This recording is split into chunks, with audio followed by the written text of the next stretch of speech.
Okay, so we're all live in the group now. Just wanted to introduce Sue Brierley to everyone.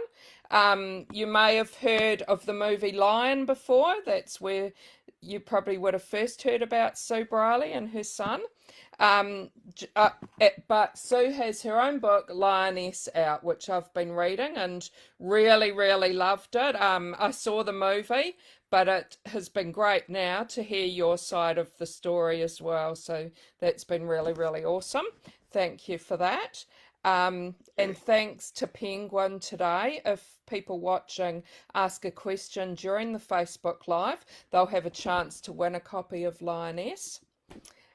So just a little bit about Sue and her book. So a powerful and moving account of adopting the boy who inspired the motion picture Lion. Saru Brierley's journey home to a small village in India with the help of Google Earth became an internationally best-selling book and inspired the major motion picture Lion. But the story of how his adoptive mother, Sue, came into his life half a world away in Tasmania is every bit as riveting. In this uplifting and deeply personal book, Sue reveals for the first time her own traumatic childhood, the daughter of a violent alcoholic whose business gambles left her family destitute. She grew up in geographic and emotional isolation. When Sue married and broke free of her father, she was determined to also sever the cycle of despair, and made the selfless decision not to have a biological child. Instead, inspired by a vision she'd had as a young girl, she chose to adopt two children in need, Saru and Mantosh. Little did she imagine that 25 years later she would be portrayed on screen by another Australian mother who chose to adopt Nicole Kidman. Moving and inspiring, Lioness explores the myth of motherhood, how families are formed in many ways, and how love and perseverance can bring us together. So, thanks so much, Sue. It's a pleasure to have you here. Thank you. Thanks for having me. And I'm just wondering if you could start off by maybe sharing how you came about to write your book and how it got published. Right. Well, obviously, my son's book, originally A Long Way Home and then Lion, was a very successful book. It's sold over 1 million copies around the world and gone into many educational facilities now. And what sort of began to come to light was that there was an interest about the origins of this amazing story that happened, this Mm, miraculous life that Saru was gifted. So, with that in mind, my son actually asked me to write this book. He said, "Look, Mum, this would be a okay. good thing to do. People Mm, are always asking me about you and what was the impetus for you being set on adoption." And then he had discussions with his publisher, Penguin, and in turn they expressed interest. So we had a few initial discussions, and I thought, well, I'll figure out what I can do with this. So I drafted up a 19-point plan of what I felt I could put on the pages. And that was accepted by Penguin. And so a contract was signed, and I began writing Lioness. It was a particularly grueling project because of the content.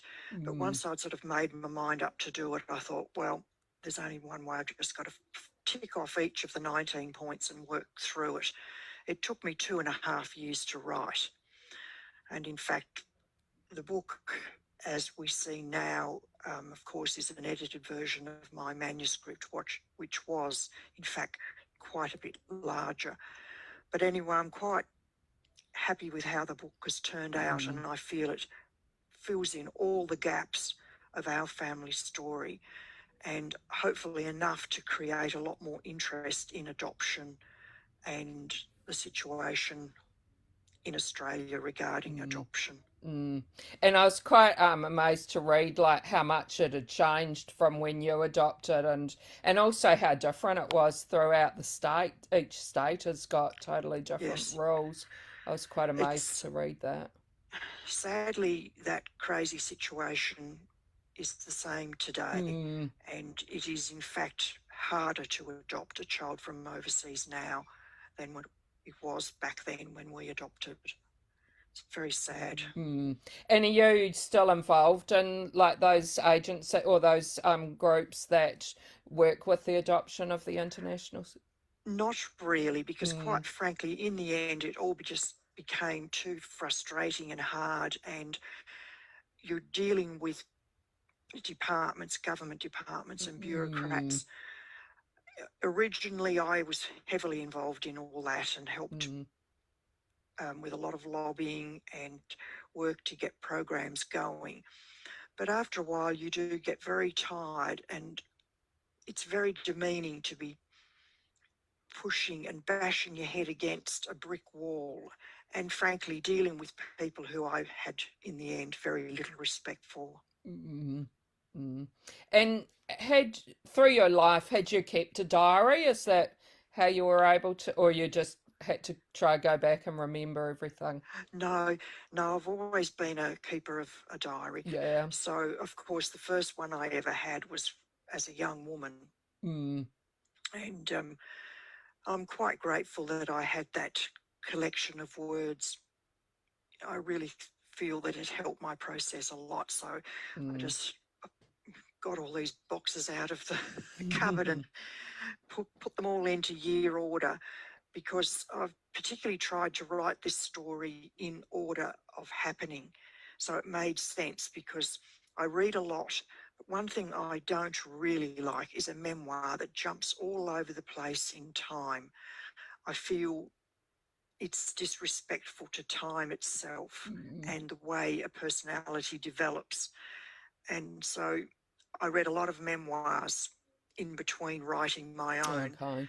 And so I decided I was writing mine in the order I preferred. Mm, mm. And And luckily I had the diaries there. It was great. yeah, yeah. And when you were a child, had you kept a diary? Only from my sort of late, probably from about 14 or 15. So there's a lot of diaries floating Yeah, around. yeah, there must be. And like your childhood brought up a lot of traumatic experiences and that. How did Yes. other family members feel about you bringing that up and Well, publicizing it? yes. Well, you see, in a family, everyone has their own view on Mm, what happens. mm, And it quite surprised me to realise that, in fact, the view I had was, in fact, different to others. okay.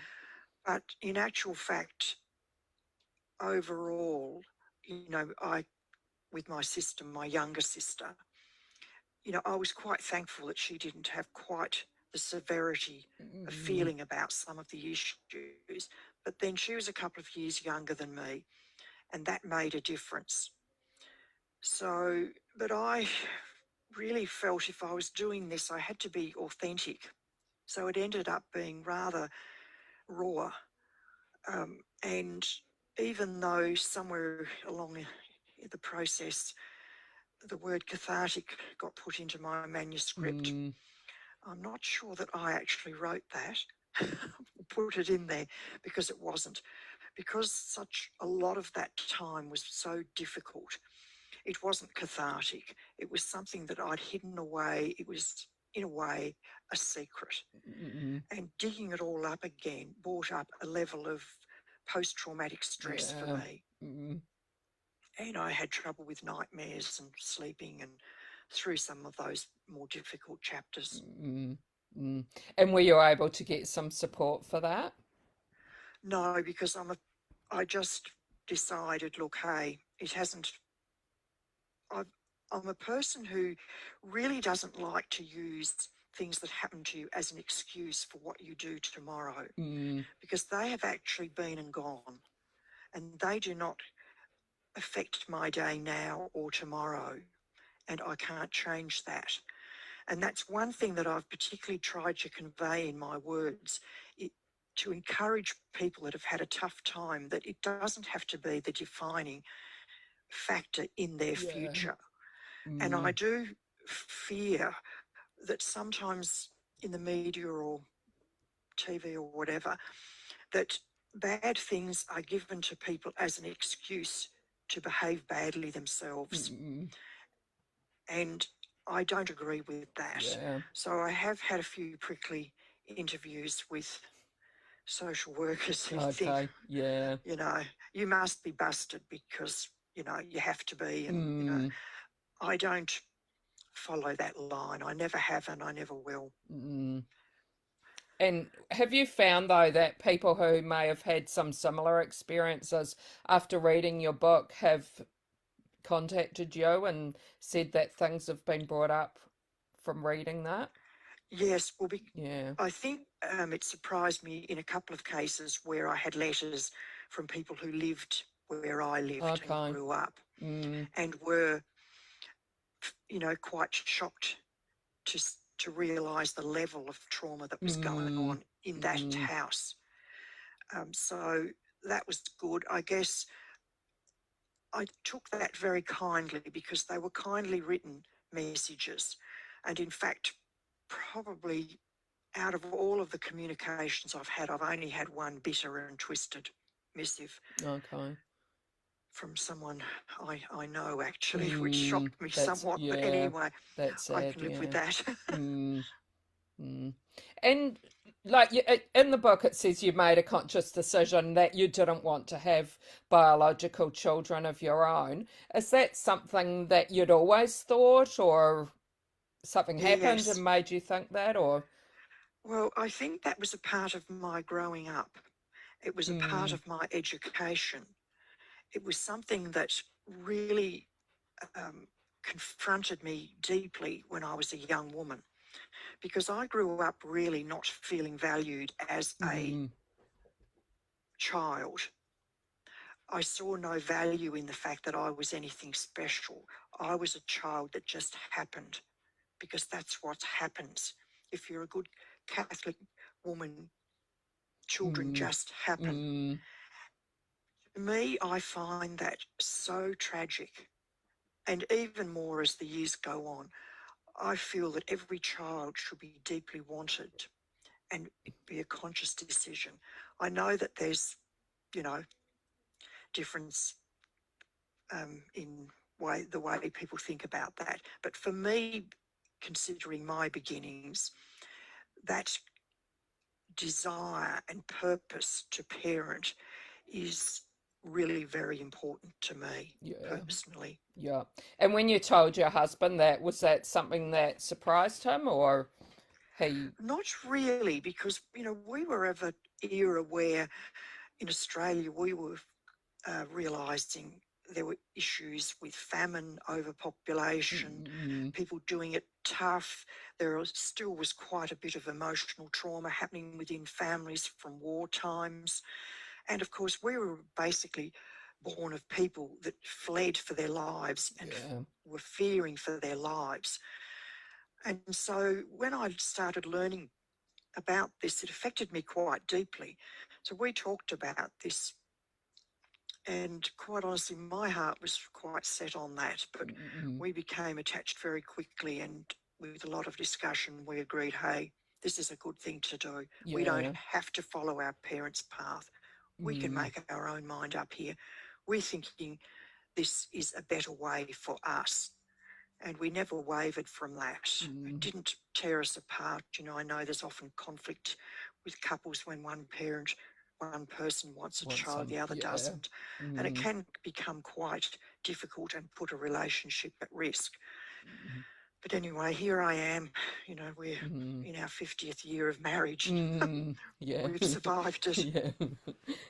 We've got a few people watching, which is really great, and some questions coming through. So just Okay. reminding other people watching, if you want to type your questions in. TJ said that it's incredibly hard to adopt, even in Australia herself, and that it's surprising that so many rules, whereas someone who just wants to have their own child can have, like you said, things right, like no reasons to have children and just easily have their own child, but to No, adopt is very, very hard. yes. Um, So how I did you wrote a bit find? about that Yeah, you did write about that. because that's another thing that's quite dear to my heart Mm, because, you know, every day when you're out and about, you see children with hopeless parents. mm, And, you know, not being harsh, it is just the reality of life that a lot of children are with hopeless parents that just, yeah. it's so sad. I find it really heartbreaking.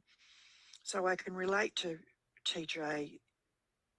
You know, it seems so bizarre Mm, that the severity of criteria, the difficulty, just the time span, and the thing that I also fear about that, and particularly from an Australian's perspective, is that that is noticed in mm, sending countries. That's countries who we have agreements with to facilitate adoptions. And last time I checked on that, it was about 13 different countries that Australians could adopt from.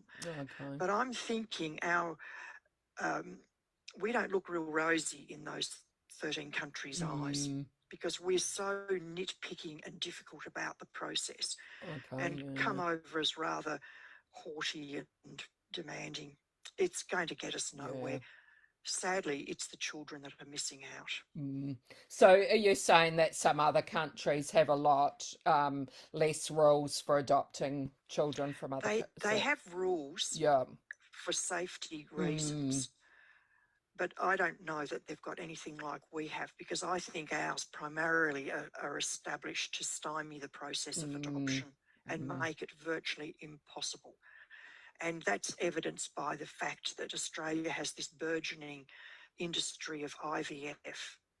And of course, we've got the growing area of surrogacy happening in mm, Australia now. mm, And they're all behaviours that are brought about because of the lack of access and ability to adopt, I yeah. believe. Yeah.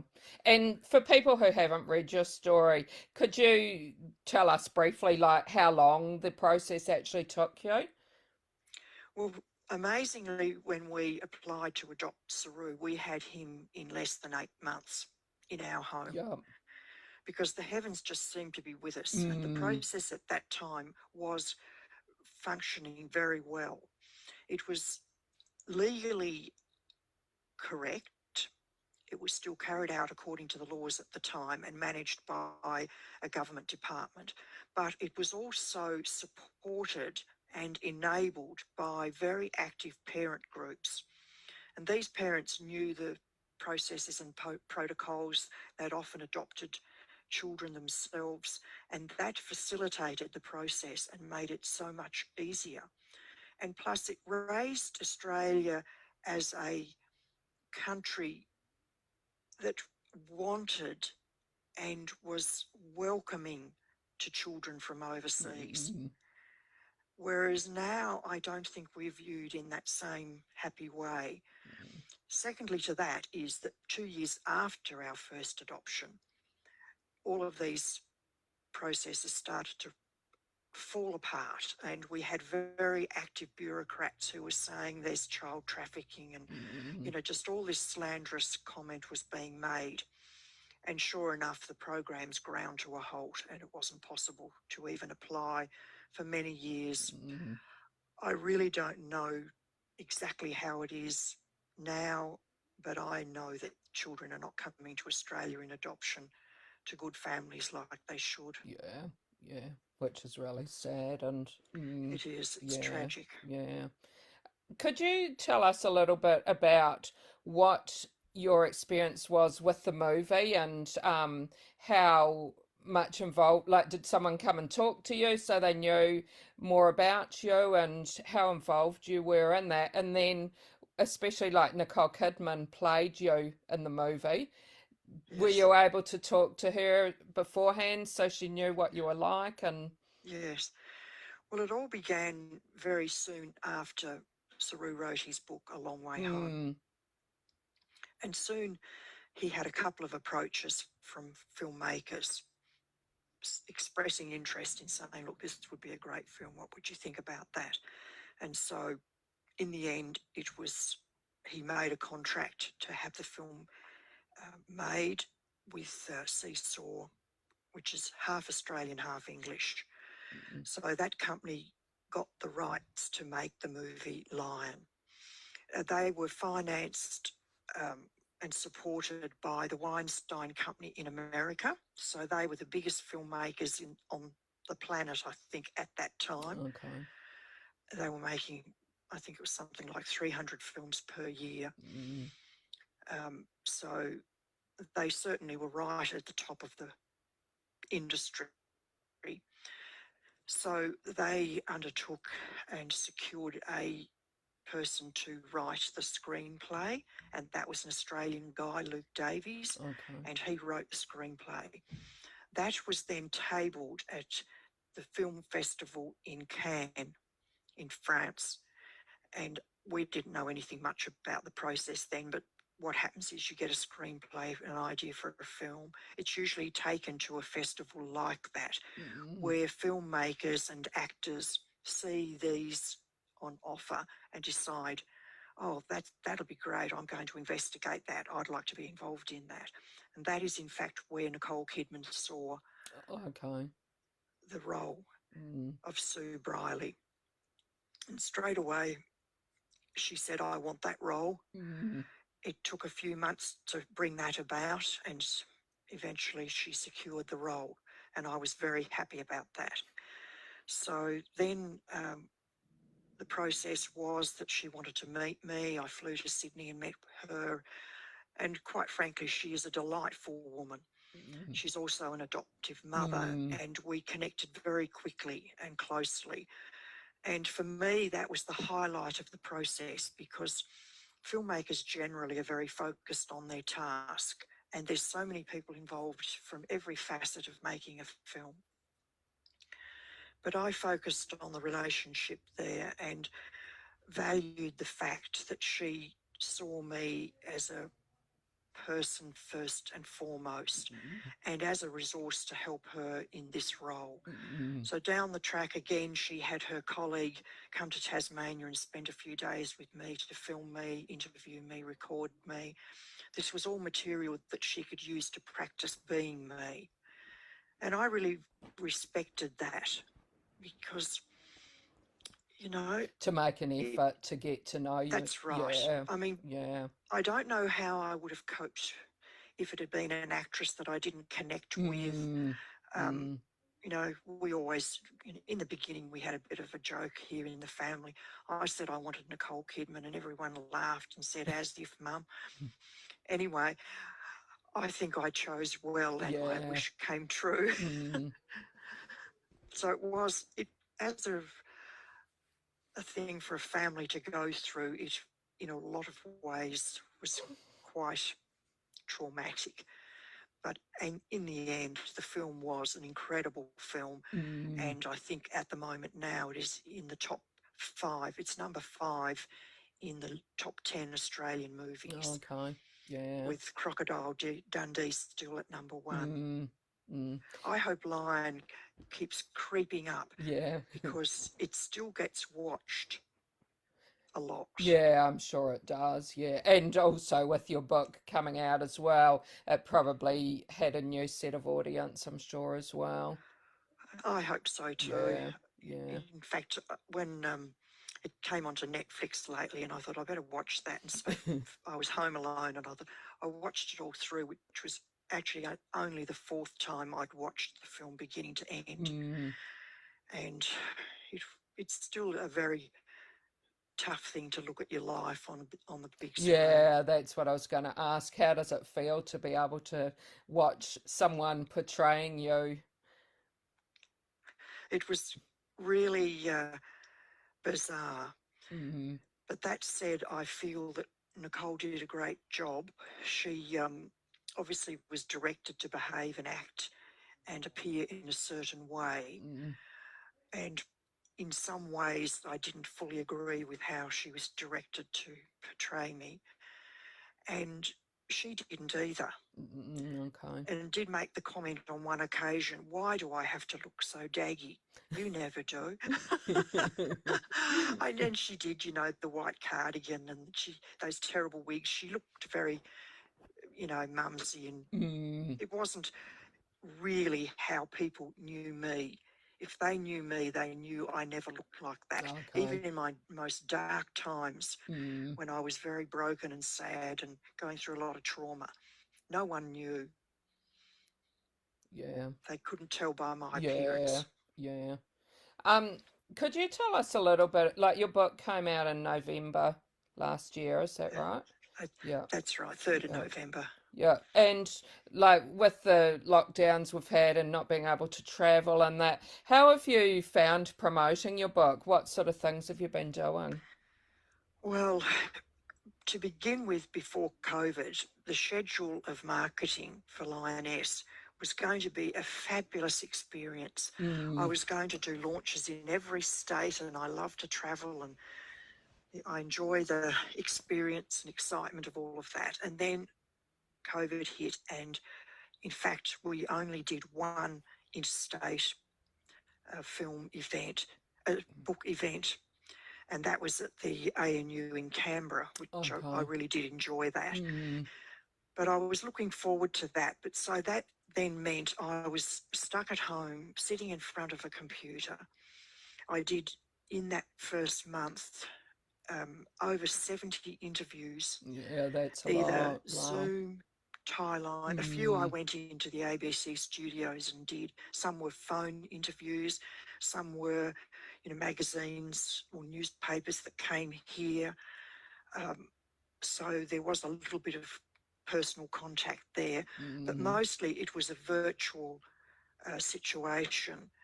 And I'm sort of sad about that, really, because I put so much time and confinement into the writing process mm, that I was really looking forward to getting out there. mm, And, you know, I'm proud of my book and I would have enjoyed the experience, but that was not to be. yeah, yeah.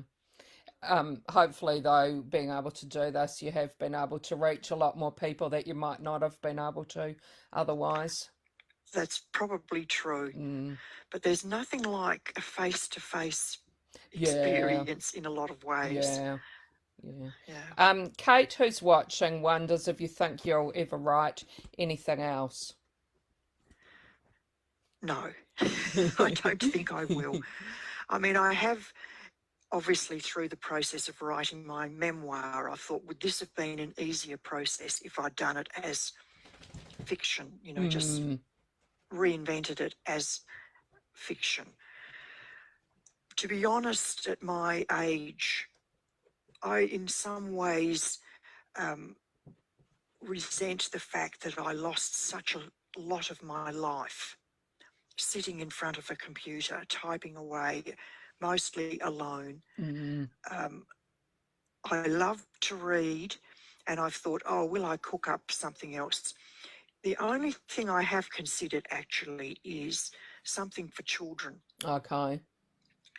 and just mainly as a tool for parents to talk to their children about the differences in life for children around the world, Mm, that it isn't just our kind of life. mm, So I'm quite proud of Saru's latest version of Lion, the Little Lion book, which is a picture book. And so that's been done okay. so parents can read this story to their children and show them the pictures. Mm, And I think that's a good idea. Um, and then plus, it might be just something that I could do for interest's mm, sake and see where it goes. I might just yeah, have a bit of fun with it. I yeah. like to paint as well. Okay. So I could sort of do a bit of artwork involved with that and, cook up a few lines to go Yeah, along with it. yeah. Sounds Watch nice. this Yeah. space. Kate said she's a bookseller and she says yes, you should definitely be doing a kids book. Oh, okay. I'm encouraged then. I've got a bit of a little plan working in my head at present. Yeah, sounds great. And yeah, so I'm Mm, sort of thinking that might be my next little project. mm. And you said that you're a reader yourself. Could you tell us a little bit about what you like to read and if there's anyone you'd like to recommend to us? Yes. Well, of course, I began my reading experience by necessity when I was 15 and Mm, started my first job. and my employer told me to get reading to improve my English skills. Okay. Mm. So I read all the English classics and still love them to this day, of course. Mm-hmm. But these days, and especially of late, I read something much lighter and for pleasure and to escape somewhat. So I've just been in the process of reading Tia Cooper. Okay, yeah. And so I've She's a enjoyed great those. I author. kind of like books that are set in Australia. I don't mind if they have parts of the story set elsewhere. I'm Mm. rather a fan of books that go from Australia to Paris for some bizarre reason. I really don't know why, Mm. but they sort of appeal to me. So I sort of tend to collect up a few like that. And that's what I enjoy reading. Mm. Yeah, thanks for sharing that.